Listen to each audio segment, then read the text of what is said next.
Hello everyone, my name is Vishakha Sharma. I am a Senior Principal Data Scientist at Roche Diagnostics, where I lead advanced analytics initiatives such as machine learning, NLP to discover key insights from our Navify digital product portfolio for better and efficient patient care. I'm a computer scientist by training. I'm super excited to be here since this is my first Innovator Summit in New York. I think today I will be presenting on the topic accelerating digital healthcare innovation with generative AI and large language models for personalized care. Before I dive into the specific use cases that I plan to present today, I want to say a few words on Roche Diagnostics basically. Roche is a 127 years old company headquartered in Basel, Switzerland. It has two divisions, diagnostics and pharmaceuticals.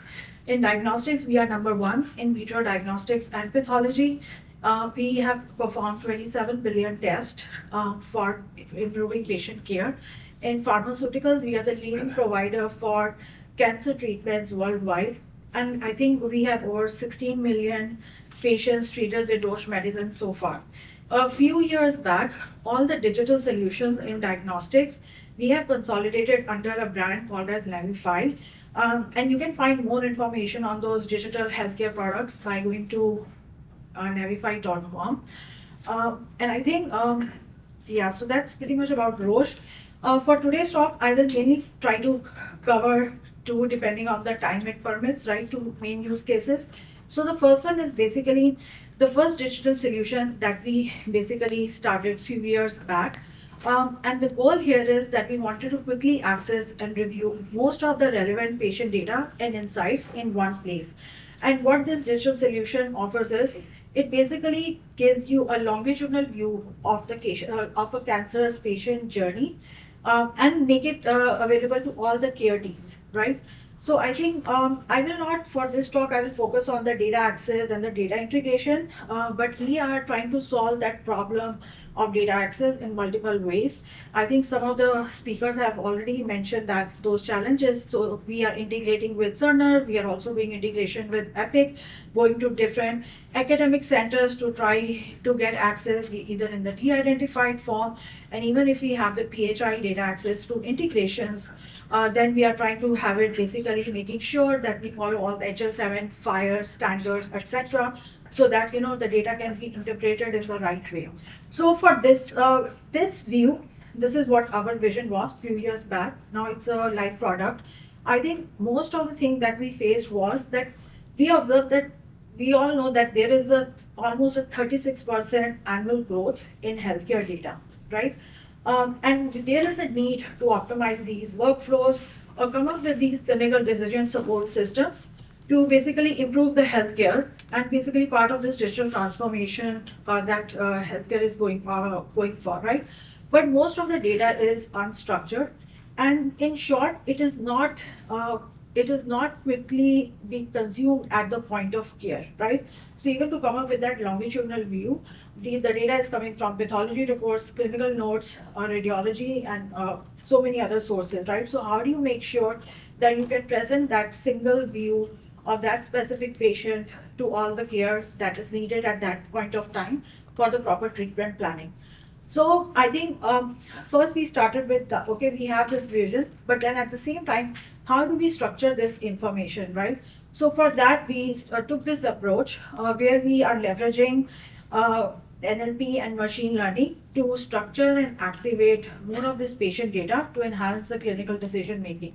So what you see here is basically on the left hand side, you can actually in a viewer open a pathology report or a radiology report, right? For this use case, I'm just going to focus on the pathology reports where you can actually view that data, and we apply our NLP techniques, which I'm going to deep dive a little bit later in this talk. And then it actually auto detects some of those clinical concepts. And in the background, we basically map it to the SNOMED codes or ICD codes, depending on what those entities are. And on the right hand side, basically a nurse navigator or a clinical staff can actually review it and confirm it, right? So basically, if the model has predicted close to 85, 90 or 95%, then we basically follow that human in the loop approach to make sure that can be reviewed, and especially in the very early on days when you have the initial first model building and you're trying to interpret the model and the results that basically drive towards very close automation, which is basically going towards high F1 scores, 95, 98, etc. So this was one approach, right? But again, this is just one pathology data, right? But then at the same time, Roche is a global organization, so we receive these reports in different report formats. There are multiple languages because we are working with hospitals in Germany, Austria, Asia, etc. Right? And there is a lot of semantic ambiguity that even if you come up with one model for even one data domain, sometimes it's not going to give you the same results because once you go from one hospital to another, right? And at the same time, the manual annotation is also very labor intensive and it is also prone to a lot of errors, right? So definitely we knew that we need, if the data is in PDF formats, we need optical character recognition. And this is before, I will say 2 years ago when we started this journey to convert even the basic PDF into the text formats and then apply basic techniques like name entity recognition or relationship extraction, etc. Right? So we just started with a basic oncology model a few years back, right? We identified that, okay, to come up with that longitudinal view, what are the minimal data elements that we need to extract either from pathology, radiology, or clinical notes, right? So these are just few of the examples like tumor site, primary tumor, regional lymph nodes, specimen laterality, size of the tumor, histologic type, etc. Right? So again, first step starts with how do we understand the data? Can we even make a model which can at least cover 3 to 4 indications, right? So we started in oncology, so we focused on lymph, colon, and the breast cancer. We were able to identify 45 entities, and that's how we use this approach to build these models, right? So in the beginning, I think before the LLM and the GenAI world, we were using basic models like deep learning, etc., like which are BioSTM models, transformer models, etc., and it worked, right? But again, it requires a lot of annotations and also at the same time it requires a lot of human confirmation while you are actually running the models at the hospital facilities, right? But the model worked basically even with the bird and the biobird for this kind of a use case. I think so that's where we are with this. With the OCR, definitely we are facing also different challenges in the past, like how do you evaluate the quality of the OCR, because that actually leads into your NLP model also, right? So we use different metrics like word error rate, bag of words, character error rate, etc., to actually evaluate even the PDF conversion to the text file that gets fed into the NLP pipelines. So what I think the main thing is that we were able to basically structure using this basic approach and these deep learning models, the text and the entities, and then map it to the healthcare standards to make a meaningful insights and basically push it into our longitudinal patient view for that product, right? Now the question is when you have to scale, right? So now what we have started using in the GenAI and the LLMs, we are using the prompt engineering approach basically to solve the same problem and trying to understand that what are the trade-offs that we have when we use those classical models versus this new prompt engineering and the GenAI, right? And we have, this year we participated, there was a competition actually hosted by Harvard Medical School at NASL, which is a Association of Computational Linguistics, right? We ranked fourth, but our approach was almost the number one at that point, and we have published that work in the computer science proceedings. And we are working on publishing the final work by basically having that comparison and where that GenAI LLM has a win over these models depending on your use case, probably in the next few months. The second use case that I want to talk about is, and I think earlier speaker mentioned about the tumor board presentations, right? So how can we leverage GenAI and LLMs in the tumor board presentations? So I think tumor board, if you are aware, these are basically meetings where clinicians from different disciplines, they come together to discuss the advanced cancer patient case and basically have to come up with an optimized treatment plan for a specific patient. When we discuss with our customers and the users, we realize that the entire workflow, if you think about it, before even preparation for a tumor board meeting requires at least for one patient around 6 to 8 hours of work. So if in a tumor board meeting, if they have to, let's say, discuss 7 cases, then it's definitely a work of 50 to 60 hours and even more, depending on the hospital and where their data is fragmented, right?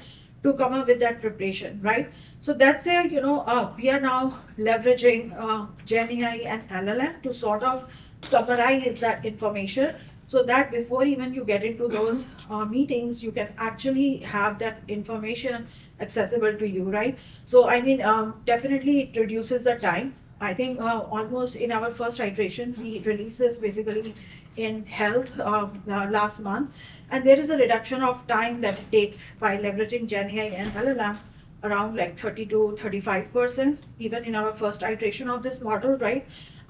We are also looking into making sure that, if you look at this is the UI basically that we have, like on the left hand side on the top is basically Gen AI generated summary based on the reports that go behind it, right? Like pathology, radiology, clinical notes, discharge notes, etc. Right?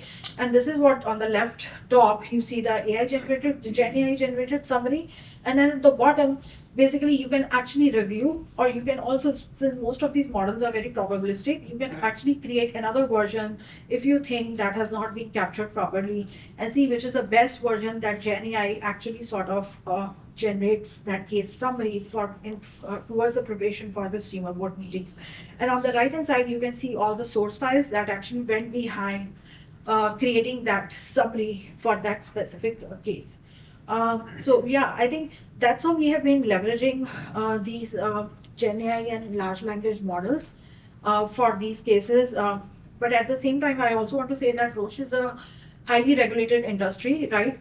So in 2023, we released a public-facing, I will say, Roche AI Ethics and Principles white paper, which is accessible to everyone, where we focus on how during our design, going from design, development, deployment, and maintenance of any AI solution, how do we actually take care of these AI ethical principles for model interpretation, transparency, explainability, from going back into the source of the data to actually the predictions that these models have, and how does the human in the loop is actually inferring them, and that we use to sort of as a feedback loop to improve the performance and the future use cases that we want to handle in this area.